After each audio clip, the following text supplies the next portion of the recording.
In 2015, archaeologists excavating a street in Mexico City uncovered a tower built entirely from human skulls. A Spanish soldier had described it 500 years earlier, and historians had spent centuries calling him a liar. He wasn't lying. And what he described, what the ground eventually confirmed, was a machine, vast and sacred to the people who ran it, that consumed tens of thousands of lives, including women and including children. This is not a story where every tradition deserves equal moral standing. Some of what existed here was genius. Some of it was horrific. Both are true at once, and what finally ended it changed a hemisphere. To understand what that soldier saw, go back to what the people of Tenochtitlan called the Tzompantli. Vast wooden racks, arranged in careful rows, holding the skulls of the sacrificed, a structure built specifically to put the scale of the killing on public display. Andrés de Tapia, a soldier serving under Hernán Cortés, described a tower built from the skulls of human sacrifice victims near the temple precinct, recording a number that, in some versions of his account, reached as high as 136,000. For nearly 500 years, that number was dismissed. Historians reasoned that conquistador accounts had every incentive to exaggerate. A number that large, recorded by the very people trying to justify a war of conquest, seemed like propaganda dressed up as observation. Then, between 2015 and 2017, that skepticism met something it couldn't wave away. Archaeologists working for Mexico's National Institute of Anthropology and History excavated a site, steps from the Templo Mayor, in the heart of modern Mexico City. What they uncovered was not colonial propaganda.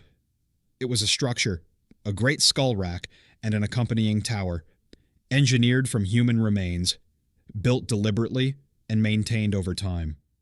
Not the aftermath of a single massacre. A permanent monument to routine killing, constructed to be seen. The dig didn't hand historians an exact body count to match against Tapia's figure. What it handed them was proof the practice itself was real, monumental, and sustained.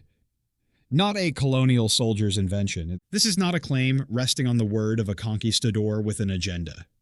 This is 21st century secular archaeology conducted by a Mexican government institution with no religious stake in the outcome, confirming that a scale of violence long waved away as exaggeration was, at minimum, real. And the details that emerged were, in some ways, worse than the original account suggested. The remains were not exclusively adult male warriors the group history had assumed made up the sacrificial population. Among the skulls, researchers identified women and children. The evidence no longer requires anyone's word for it. It is sitting in a museum case in Mexico City. But a structure like that doesn't appear by accident. To understand how it came to exist, and how it grew large enough to require its own tower, you have to go back to the belief system that demanded it in the first place. In the worldview of the Aztec Triple Alliance, the sun did not rise by default. It rose because it was paid for. Huitzilopochtli, the god of sun and war, demanded a constant offering of human life to keep the darkness from winning. Tlaloc, the god of rain, demanded his own toll to keep the crops alive. The system had a theology attached to it. It also had a body count. Captives were marched to the top of temple pyramids and killed. Estimates range from the thousands to the tens of thousands per year at the height of the empire, a range historians still argue over, though even the most conservative figures describe a staggering, sustained toll. This was not an occasional ritual reserved for rare occasions. It was routine, scheduled, industrial in its regularity. Some ceremonies went further still.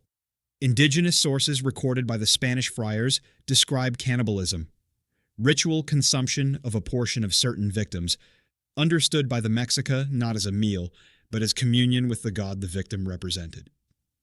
It was not routine sustenance. To them, it was a sacred act, layered on top of an already staggering body count, and the burden was not shared equally. The Mexica sat at the center of a tributary empire, and that empire's darker ritual practices required a constant supply of captives, a demand that fell hardest not on the Mexica themselves, but on the surrounding subject nations forced to hand over their own people as a tax paid in bodies. Entire peoples lived for generations under the threat of being harvested for someone else's altar. By the time a small, strange fleet arrived on the coast in 1519, the resentment toward Tenochtitlan was not a minor detail. It was decades of accumulated terror, looking for an opening. Hernán Cortés landed with a few hundred Spanish soldiers. On its own, that force was never going to conquer an empire of millions. It didn't have to.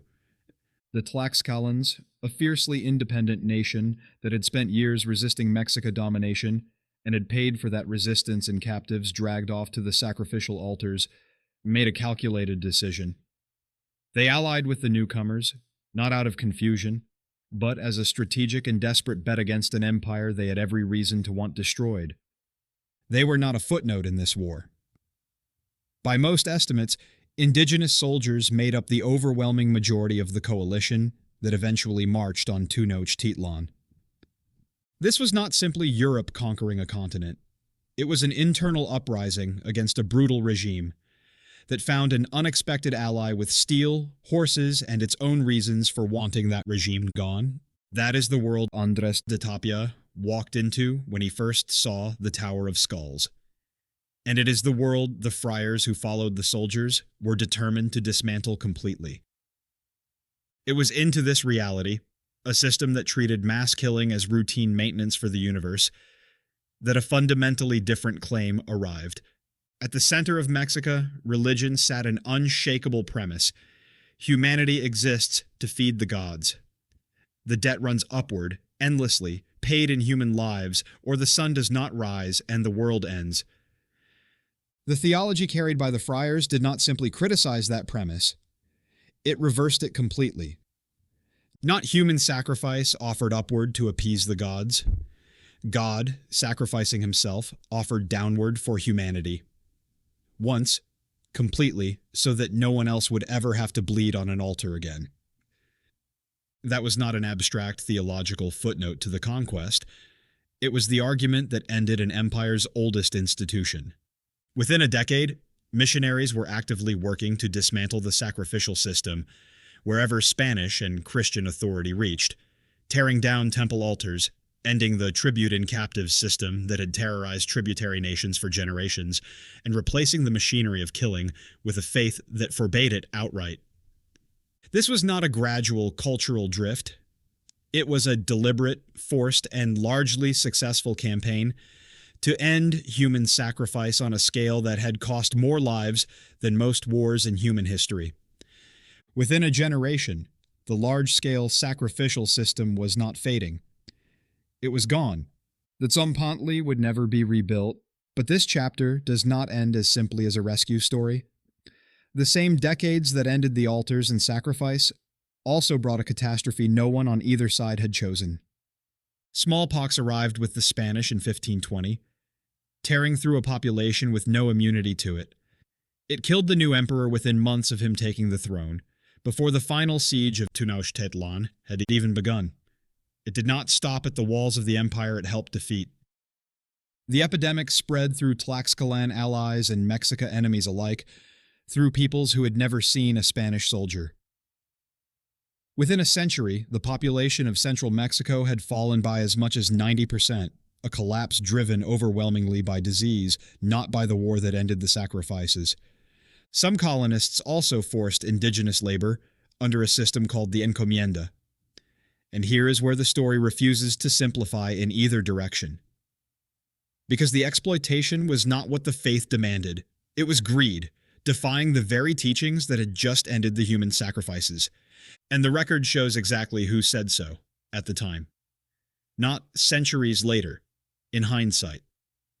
In 1511, a Dominican friar named Antonio de Montesinos stood before his own countrymen and demanded by what right they held these people in such cruel servitude. In 1537, Pope Paul III issued a formal declaration, Sublimis Deus, stating that indigenous peoples were fully rational human beings entitled to liberty and property, and that no one had the right to enslave them. Any attempt to do so, the declaration stated, was null and void. Colonists ignored it. Bartolomé de las Casas spent his life fighting them anyway, and in 1542 pushed the crown to pass the new laws, an attempt to dismantle the forced labor system entirely. Colonists revolted. The reform was only partly enforced. This was not a faith that sanctioned what its own people were doing. It was a faith at war with its own worst members, and losing more of those battles than it won. Both of those things are also true at the same time. In 1531, that transformation found its most enduring symbol. Reports spread of an apparition of the Virgin Mary on a hill outside Mexico City, appearing to an indigenous man named Juan Diego, depicted with imagery deliberately resonant with existing indigenous symbolism.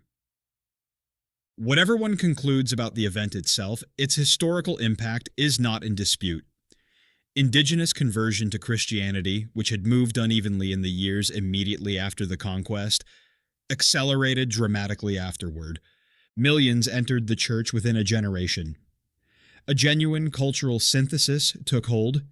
Christian belief expressed through indigenous artistic language, entire communities finding a place inside the new order rather than having one simply imposed on them. Guadalupe became the emblem of a hemisphere that had just been pulled back from an institution built on routine human slaughter. The tower Andrés de Tapia described 500 years ago was never propaganda. The skulls beneath the Templo Mayor do not argue for anyone's theology. They simply confirm what was happening, how many lives it cost, and how completely the era of human sacrifice was brought to an end.